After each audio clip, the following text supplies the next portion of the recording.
চশমা museum, a house of world class class, জলট্যাক মোড়, বহরমপুর মডার্ন হোটেলের সামনে।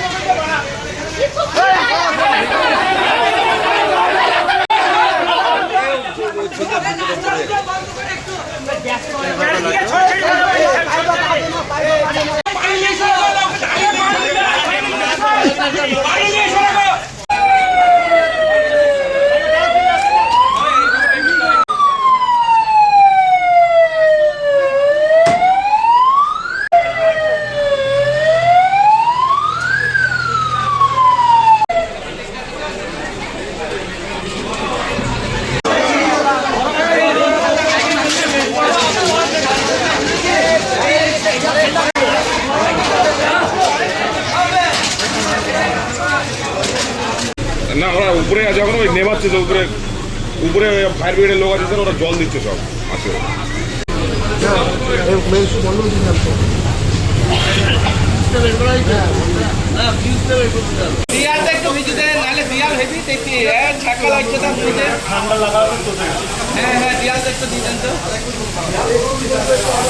না আমি এখনো ফোন করা হলো, আমার ডাকলাম।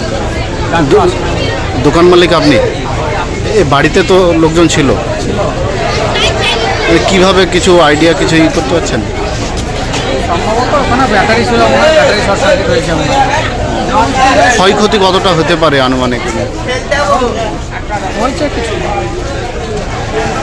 নতুন নতুন সাইকেল সব পড়ে গেছে, কত টাকা আনুমানিক ক্ষয়ক্ষতি হতে পারে কিছু? কতদিনের পুরনো দোকানে? অনেক দিন। আপনার নাম? আগুন লাগলো কি কিছু? কীভাবে আগুন লাগলো আমরা তো কেউ দেখিনি। আমরা একটু দেখছি যে কালো ধোঁয়া, সাইকেল তো এইখান থেকে আগুন যেত, প্রচুর সাইকেল হওয়া, দু সাইকেল লোক। আমরা অনেকে এলাম, বিশেষ করে ভুট্টা থেকে পান্না, আমি দু চারজন আমার এখানটা খেয়েছি। একটা হাসপাতাল সবাই সহযোগিতা করে, কেউ পানি লাগছে, কেউ ফার্স্টটা দিয়ে পাইপ নিয়েছে, সবাই মিলে আমরা এটা নিবাই না। এটা কিসের দোকান ছিল এমনি? সাইকেলের দোকান, সাইকেল আমি সাইকেল, হাটপাড়া সাইকেলের দোকান। আর জম্প এরা এটা পরে এমনি কারো কোনো ক্ষয়ক্ষতি কিছু ইয়ে? না, মানুষের কোনো ক্ষয়ক্ষতি হয়নি। যা হয়েছে এই দোকানের কিছু যা মাল নিচে এই দোকানের সামনে আমার বাড়ি, সব বাড়ি থেকে শুনতে পাচ্ছি বাঁচাও বাঁচাও চিল্লাচ্ছে ওপর থেকে। একটা দোকানের মালিক আর মালিকের স্ত্রী ছিল, তাই শুনে আমরা দৌড়ে এসে সাঁতার তুলতে একটু বিশাল ধোঁয়া। সেই ধোঁয়াতে মানে টায়ারগুলো যেভাবে বাঁচতে হচ্ছে, ভয়টা দিচ্ছে না যে সাহায্য করেও ওই বুদ্ধা কাকা আমরা আজ চাচ্ছে আমরা এসে ভিতরে ঢুকে বাড়ি থেকে ট্যাপে মাল দিয়েছে, পানি আমরা নিয়ন্ত্রণে আনলাম। দমকলকে সবাই বুঝে খবর দিচ্ছি, দমকল দিচ্ছে আমরা খবর পাইনি।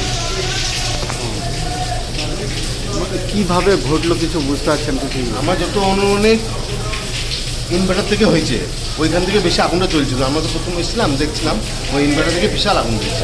এখন নিয়ন্ত্রণে আছে? হ্যাঁ, এখন পুরো আমরা নিয়ন্ত্রণে আছি। তারপর দমকল বাইরে এসছে, ওনাদের কাজ ওনারা করছে। এই জায়গাটা কোথায়? এটা এই জায়গাটা হচ্ছে দোকান মালিকেরই, আলি সাইকেল, আলি হাটপাড়া। হাটপাড়া আলি সাইকেল, বহুত পুরাতন দোকান আছে। না, মানুষ লাস্টে আমার উপরে যেয়ে পায়ের জুতোগুলো উপরে যেয়ে তাদেরকে বাঁচানো হলো, তাদেরকে সাথে পাঠানো হলো।